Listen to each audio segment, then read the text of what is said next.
यहाँ पे देखें कि आपकी ये डॉक्टर फॉस्टस है, ठीक है। उसमें बियोग्राफी जो है वो आप लोग पढ़ लीजिएगा। बियोग्राफी पढ़ना बहुत ज़्यादा ज़रूरी होता है कि ये जो राइटर है ये किस एरा से ताल्लुक़ रखता है, उसके जो इर्द गिर्द का माहौल था वो कैसा था, लाइक वो उसके जो सोच थी, उसकी जो थिंकिंग थी, रादर वो रिलीजियस थी या एंटी रिलीजन थी, ठीक है। ये सारी चीज़ें बहुत ज़्यादा बेस करती हैं, क्योंकि एक इंसान वही बोलता है या एक इंसान, एक राइटर वही लिखता है जो कि उसके सब कॉन्शियस में चल रहा होता है, जो उसकी अपनी सोच होती है, जो वो इंसान जो होता है वो एक्चुअली क्या होता है, अपने इर्द गिर्द के माहौल की वजह से इस तरह से बिहेव करता है या इस तरह का लिखता है। तो ये बियोग्राफिकल स्केच आपने पढ़ना है, नोट्स आपको शेयर कर दिए हैं। उसके बाद बेटा डॉक्टर फॉस्टर समरी इन उर्दू, ये आप खुद पढ़ लीजिएगा। Character list and the summary in English, that is very important thing, the summary and the critical summary. Characters को बेटा अच्छे तरीके से पढ़ें, उसके बाद समरी को, and the number third thing होती है जब भी लिटरेचर पढ़ना होता है, the themes of the story, ठीक है। जब आपने कभी बीए में इंग्लिश पढ़ी होगी तो बीए और मास्टर्स लेवल में बहुत ज़्यादा फर्क होता है। बीए की इंग्लिश सिर्फ समरी बेस्ड होती है, वो आपसे पूछते हैं फलानी स्टोरी की समरी बता दें या फलानी स्टोरी का कैरेक्टर बता दें, ठीक है। या कोई इवेंट पूछ लेते हैं कि उस समरी में, जैसे ओल्ड मैन इन द सी था तो उसके अंदर वो पूछते हैं अच्छा जी वो जो थर्ड जर्नी हुआ या उसका सेकंड जर्नी हुआ वो क्या था, ठीक है। तो दैट इज द थिंग, वो आपसे इवेंट पूछ लेंगे, मैक्सिमम कैरेक्टर पूछ लेंगे या फिर समरी पूछ लेंगे। लेकिन मास्टर्स लेवल पे ऐसे नहीं होता। मास्टर्स लेवल पे अगर आपने समरी लिखनी है तो that should be the critical summary, उसके अंदर क्या सिंबल्स है, एलेगरी है, किस एरा से ताल्लुक रख रहा है, कैरेक्टर है तो कैरेक्टर एनालिसिस होता है, कैरेक्टर की समरी नहीं होती। यहाँ पे मास्टर्स लेवल में कभी भी कैरेक्टर की समरी नहीं लिखी जाती। वो कैरेक्टर क्या सिंबलाइज कर रहा है, अगर ड्रामा है तो उसका टाइटल क्या सिंबलाइज करता है, हर चीज, ईच एंड एवरीथिंग आपको क्रिटिकली एवेलुएट करनी होती है, फिर जाके आप जो है एक लिटरेचर के स्टूडेंट कहलाते हैं कि जी अब आप मास्टर्स इन इंग्लिश लिटरेचर है, ठीक है। उसके बाद Marlowe's contribution to development of English drama, ये मैंने कल आपको करवा दिया था और ये इंपॉर्टेंट क्वेश्चंस है। Doctor Faustus as a tragic hero, then tragedy of Doctor Faustus as a morality play, role of Helen in Dr. Faustus and character of Mephistopheles. That is the most important question. अक्सर जो है Punjab university में question आता है, past paper आज आप खोल के देखिएगा ड्रामा का, उसमें एक लास्ट क्वेश्चन आता है, write note on the following. उन write note on the following में अक्सर मेफिस्टोफेलिस का कैरेक्टर आया होता है, ठीक है। ये वो शैतान था, यानी कि the second to the Lucifer, Lucifer यानी कि जो मेन शैतान, और जिसको हम इब्लीस भी कहते हैं, ठीक है। तो लूसीफर और लूसीफर के बाद जो सेकंड है वो है मेफिस्टोफेलिस, ठीक है। तो ये मेफिस्टोफेलिस है जिसने डॉक्टर फॉस्टस को बहकाया था। ये क्रिस्टोफर मार्लो, इसका बियोग्राफिकल स्केच है बेटा, ये थोड़ा सा हम देख लेते हैं इसको कि कौन था, राइट। रादर ये रिलीजियस से ताल्लुक रखता था या ये एंटी रिलीजन इंसान था, क्योंकि ये सारी चीज़ें अभी आपकी आगे डॉक्टर फॉस्टस में आनी है, उसके क्वेश्चन आंसर्स में आपको करनी पड़ेगी, इवन आपको रेफरेंस टू कॉन्टेक्स्ट में भी ये चीज़ें काम आएंगी। यहाँ पे देखिए बियोग्राफिकल स्केच है। Christopher Marlowe was christened as Saint George church, Canterbury on 26 February 1564. He was born to a shoemaker in Canterbury named John Marlowe and his wife Catherine. Marlowe attended the King's School, Canterbury, where a house is now named after him, and the Corpus Christi College, Cambridge, on a scholarship and received his Bachelor of Arts degree in 1584. In 1587, the university hesitated to award him his master's degree because of a rumor that he had converted to Roman Catholicism and intended to go to the English college at Reims to prepare for the priesthood. However, his degree was awarded on schedule when the privy council intervened on his behalf, commending him for his faithful dealing and good service to the queen. The nature of Marlowe's service was not specified by the council, but their letter to Cambridge authorities has proved much speculation Notably, the theory that Marlowe was operating as a secret agent working for Sir Francis Willingham's intelligence service.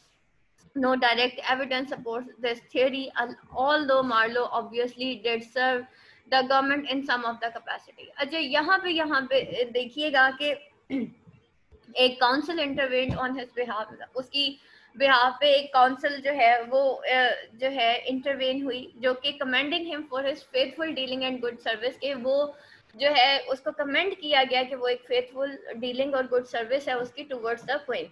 अच्छा, उसके बाद जो nature थी Marlowe की service service वो कोई specified नहीं थी बाय द काउंसिल। वो जो काउंसिल थी उससे वो उसके अकॉर्डिंग स्पेसिफाइड तो नहीं थी, लेकिन जो their letter to Cambridge authority, उस काउंसिल के जो लेटर थे टू कैम्ब्रिज अथॉरिटीज, उसने क्या प्रोवोक किया, मच स्पेकुलेशंस, कुछ शक। Notably the theory that Marlowe was operating as a secret agent for Sir Francis Walsingham intelligence service. मतलब ऐसे स्पेकुलेशंस, ऐसे शक व शुबात मार्लो पे किए जाने लगे कि शायद ये जो है कोई एक एजेंट है जो कि Sir Francis Walsingham intelligence service से ताल्लुक रखता है। No direct evidence support this theory, although Marlowe obviously did serve the government in some capacity, लेकिन मार्लो ने फिर भी गवर्नमेंट को फुली सर्व किया था।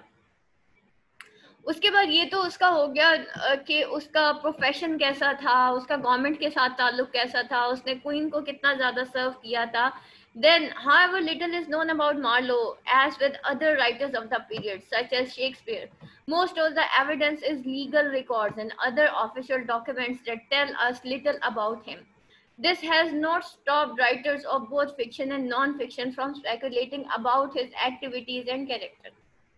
बहुत से उसके लीगल एविडेंस है, उसके रिकॉर्ड्स के और बाकी ऑफिशियल डॉक्यूमेंट्स के, जो कि बहुत उसके बारे में कम बताते हैं, ठीक है। लेकिन उसकी स्पेकुलेशंस जो हैं, this has not stop writers of both fiction and non fiction from speculating about his activities. मतलब इसके बावजूद जो फिक्शन और नॉन फिक्शन राइटर्स थे वो फिर भी उसके एक्टिविटीज और उसके कैरेक्टर के बारे में स्पेकुलेट करते रहे, उस पर शक व शुबात करते रहे। Marlowe has often been regarded as a spy, ठीक है, उसको जासूस समझा जाता था, एक brawler, a heretic and homosexual. Heretic कहते हैं ऐसा इंसान जो कि रिलीजन के खिलाफ बात करता है, ठीक है। और ये जो चीज है ना, ये जो हेरेटिक और homosexual as well as magician, उसको मैजिशियन भी कहा जाता था, ड्वेलिस्ट भी कहा था, tobacco user, counterfeiter and rakehell, यानी कि उसका कोई इंप्रेशन इतना ज्यादा अच्छा नहीं था। The evidence for most of these claims is slight. The bare fact of Marlowe's life have been embellished by many writers into colorful and often fanciful narrative of Elizabethan underworld. Marlowe is often alleged to have been a government spy. Different occasions have been reported for this activity. He was also accused of forging coins. उसने जो है मतलब उसको accuse किया गया कि ये coins को forge करता, forge mean कि उसको stamp करता है, ठीक है। In 1592, Marlowe was arrested in Dutch town of Flushing for attempting to counterfeit coins. He was sent to deal with by the Lord Treasurer Burghley, but no charge or imprisonment seems to have been resulted. फिर उसके बाद जो है ये तो हो गया उसका सारा जो उसका गवर्नमेंट के साथ ताल्लुक था, रादर वो स्पाई था नहीं था, उसका कैरेक्टर कैसा था, सो ऑन। बट एक और भी उसकी रेपुटेशन थी, वो थी एथिस्ट। मार्लो को एथिस्ट समझा जाता था, ठीक है। Marlowe had a reputation for atheism. Atheism कहते हैं lack of believe in existence of God और गॉड। जो एथिस्ट होते हैं ना वो गॉड पे बिलीव नहीं करते, ठीक है। और वो क्या करते हैं, वो कहते हैं कि ये मतलब आप ऐसे समझ लें कि नो गॉड कॉन्सेप्ट हो जाता है एथेइज्म में। मतलब उनको गॉड पे बिलीव होता ही नहीं। वो कहते हैं कि अगर गॉड होता तो फिर दुनिया में इतने गम क्यों होते, या अगर हुआ ही है तो मेरे साथ ऐसे क्यों है। और नॉर्मली इस तरह से अक्सर लोग बिहेव करते हैं। जब उनके ऊपर थोड़ी सी भी मुसीबत आ जाती है तो you will come to know at the point जब उनको कोई चोट लगती है या हमारे साथ कुछ भी होता है, ठीक है, हमारे साथ कुछ भी बुरा हो जाता है, तो द वे वी हम जो बोल रहे होते हैं ना उस वक्त एक्चुअली वो हमारे अंदर ही होता है। जब हमें दुख होता है ना किसी चीज का, और एट दैट टाइम जो हमारा रिएक्शन होता है वो ये नहीं होता कि हालात की वजह से हमने ऐसे रिएक्ट किया, actually that is something inside जो कि बाहर निकली। अब तो वो टाइम होता है अपने आप को चेक करने का कि भाई अब मैं कहाँ पे लाई करती हूँ। तो यहाँ पे actually he has the lack of belief in the existence of God. Some critics believe that Marlowe sought to disseminate these views in his work, and he identified with his rebellious and iconoclastic protagonist. ठीक है, अब क्या था कि Marlowe जो है वो मतलब देखा यही गया कि वो इन्हीं व्यूज को डिसएमिनेट करता है अपने वर्क्स के अंदर, और he identified his rebellious and आइको, और उसने जो है उसको आइडेंटिफाई किया गया उसके रिबेलियस और आइकॉनोक्लास्टिक यानी कि रिवायत तोड़ने वाले हीरोज के साथ, प्रोटैगनिस्ट। जैसे डॉक्टर फॉस्टस जो है वो एक इवल कैरेक्टर था, लेकिन मार्लो ने उसको एज अ क्या शो किया, उसको एज अ जैसे कहना चाहिए प्रोटैगनिस्ट शो किया, एज अ हीरो शो किया। ठीक है, however plays had to be approved by the masters rebels before they could be performed, and censorship of publication was under the control of Archbishop of Canterbury. Presumably these authorities did not consider any of Marlowe's work to unacceptable apart from the amours. Marlowe is often described today by homosexual. Some believe that question of whether as Elizabethan was gay or homosexual in a modern sense in anachronistic for this Elizabethan. What is often today termed homosexual or bisexual was more likely to recognize as simply a sexual act rather than an exclusive sexual orientation and identity. Marlowe's first known play to be performed on the London stage was, ये वो कौमें हैं बेटा बहुत तरक्की कर गई हैं, लेकिन इतनी तरक्की कर गई कि फितरत इंसानी से हट गई। ठीक है, और हम नॉर्मली ये वो मगरबी कौमें हैं जिनको हम आइडियलाइज करते हैं। जितने भी अभी आप राइटर्स पढ़ेंगे उनमें से 95% सुसाइड कर चुके हैं। ठीक है, और बाकी जो बचे कुचे बेचारे हैं उनकी ये इसी किस्म के कैरेक्टर्स हैं। और ये वो मैं वही फिर हैरान होती हूँ कि ये वो कौमें हैं। इंग्लिश लिटरेचर पढ़ने से पहले मैं बड़ा मगरब को आइडियलाइज करती थी, सारा कुछ करती थी, but when I have seen inside सारी इंग्लिश लिटरेचर पढ़ के इनकी सारी अंदर की कहानियां पता चल गई, तो लिटरली मुझे अंदाजा हुआ कि मुसलमान कौम से प्यारी कौम कोई नहीं है। ठीक है, तो बस हमने इन चीज़ों को फॉलो करना छोड़ दिया है, लेकिन इससे प्यारी कौम और कोई नहीं है। तो Marlowe's first known play to be performed on the London stage was Tamburlaine, a story of the conqueror Timur, who rises from a lowly shepherd. ठीक है, मार्लो का पहला नॉन प्ले जो कि परफॉर्म हुआ लंदन स्टेज पे वो टम्बरलेन था। एक स्टोरी थी एक कनकरर की, Taimur, who rises sorry Timur who rises from a lowly shepherd to a wage war on the kings of the world. It was one of the first popular English plays to use blank words. फिर उसके बाद Jew of Malta, depicting a Maltese Jew's barbarous revenge against the city authorities, feature a prologue delivered by character presenting Machiavelli. Machiavelli एक philosopher था जिसने जो है worldly wisdom के कुछ तरीके बताए थे, उसने कुछ इवल विजडम के तरीके बताए थे जिससे इंसान जो है, या कुछ शॉर्टकट्स बताए थे जिससे इंसान इजीली सक्सेस हासिल कर सकता है। It is also a complex play in that the Jew Brabras is consistently portrayed sympathetically, whilst the Christians are shown to be higher unsympathetic. और इसके अंदर प्ले के अंदर जो था वो जो ज्यू था जिसका नाम ब्राबास था, वो कॉन्सिस्टेंटली उसको सिंपैथेटिकली पोर्ट्रे किया गया, लेकिन जो क्रिश्चियंस थे उनको अनसिंपैथेटिक जो है वो शो किया गया। Edward II is an English history play about the dethronement of homosexual Edward II by his dissatisfied barons and French queen. और एडवर्ड जो कि सेकंड यानी कि एडवर्ड II, एडवर्ड II कहते हैं, यानी कि पहला एडवर्ड बादशाह, फिर दूसरा एडवर्ड बादशाह, यानी कि ये नस्ल चलती आती है। ठीक है, King Charles one, King Charles two, then three, यानी कि किंग चार्ल्स, देन उसका बेटा, फिर उसका पोता, फिर एंड सो ऑन।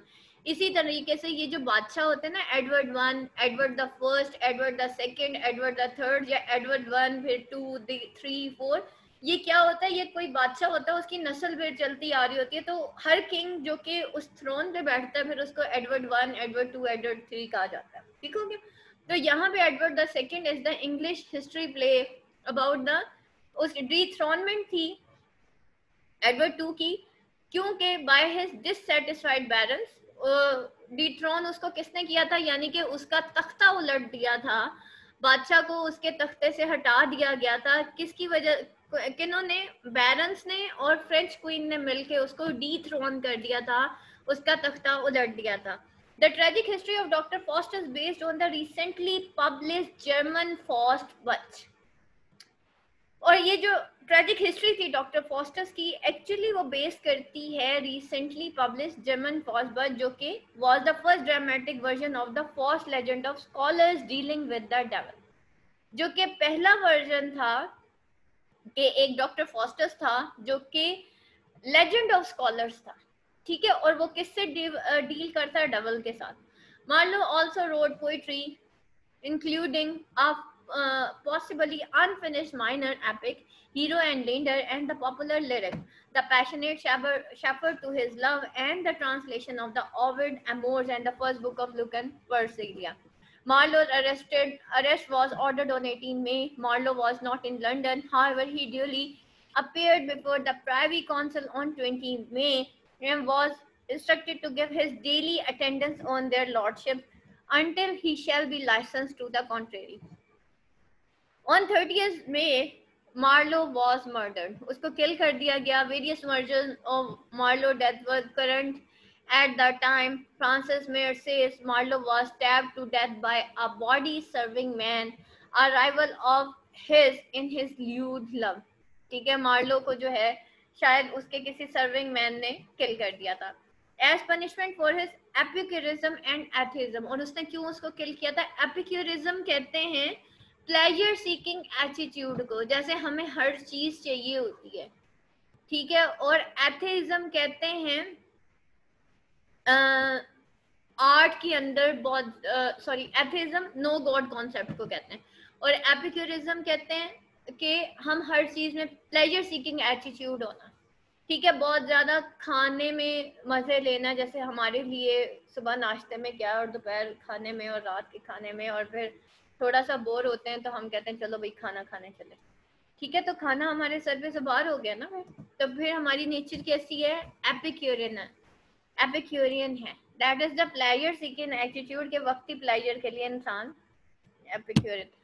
अच्छा, उसके बाद जो है इसी तरीके से एपिक्यूरियन एक ऐसे इंसान को कहते हैं जो हर वक्त खाने पीने की सोचता रहता है। In 1917, in the Dictionary of National Biography, Sir Sidney Lee wrote that Marlowe was killed in drunken light, and this is still often stated as fact today. बहरहाल बहुत सारी speculations हैं कि मार्लो को बहरहाल kill कर दिया गया था. The fact only came to light in 1925 when the scholar Leslie Hodgson discovered the coroner report on Marlowe's death in the public record office. Marlowe had spent all day in a house of Deptford owned by the widow Eleanor Bull, along with three men in Graham, Fraser, Nicholas Screes, and Robert Wally. Witnesses testified that Fraser and Marlowe had earlier argued over the bill, exchanging diverse malicious words. Later, while Fraser was sitting at the table between the other two and Marlowe was lying behind him on a couch, Marlowe snatched Fraser's dagger and began attacking him. In the ensuing struggle, according to the coroner report, Marlowe was accidentally stabbed above the right eye, killing him instantly. Marlowe was buried in an unmarked grave in the churchyard of St. Nicholas on 1st June 1593. ये इसके important question है. Dr. Faustus as a morality play, as a modern tragedy, Renaissance element in Dr. Faustus, significance of the last speech, and then as a tragic hero. अब चलते हैं बेटा character list की तरफ.